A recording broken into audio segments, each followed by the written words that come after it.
ఇక మన కాకరకాయ కర్రీ అయితే మనం ఎలా రెడీ చేయాలి రోజులో ఇందులో చూసేద్దాం.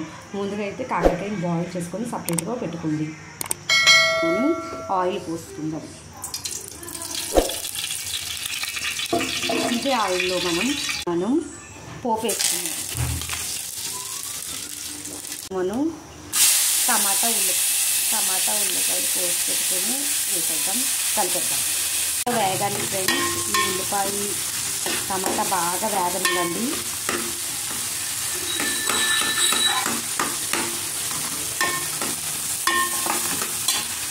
వేగింది ఫ్రెండ్స్. ఇందులో మనం బాయిల్ చేసుకున్న కాకరకాయ అయితే మిక్స్ చేసేద్దాం ఫ్రెండ్స్.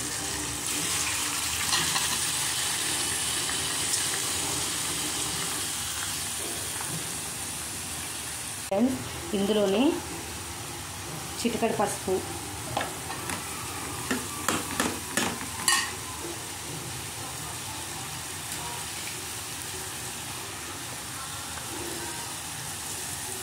రెండు స్పూన్లు ధనియాల పౌడర్, 2 స్పూన్ల కారం వేసుకోవాలి ఫ్రెండ్స్. యాడ్ చేసుకోవాలి ఫ్రెండ్స్. 2 స్పూన్ సాల్ట్ యాడ్ చేసుకోవాలి. చిన్న స్పూన్ కాదండి, కొంచెం పెద్ద స్పూన్.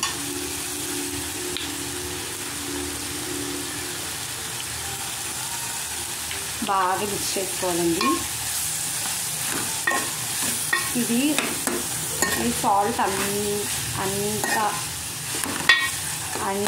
వాటికి కలిసేలాగా మనం పెట్టుకోవాలి. ఇది బాగా ఉడుకుతుంది. ఈలోపు మనం వేరుశనగకాయల పొడి అయితే మనం రెడీ చేసుకుందాం. కాకరకాయ కర్రీ ఇందులోనే మనం మిక్సీ చేసి పెట్టుకున్న వేరుశనగకాయల పౌడర్ అయితే వేసుకోవాలి ఫ్రెండ్స్. అంటే మనకు కొంచెం చేదుగా లేకుండా కొంచెం తినడానికి ఈజీగా తీయగా ఉంటుందన్నమాట, బాగుంటుంది.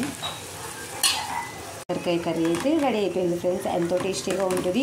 రసంలోకి ఈ కాకరకాయ కూర వేసుకొని తింటే సూపర్ ఉంటుంది ఫ్రెండ్స్.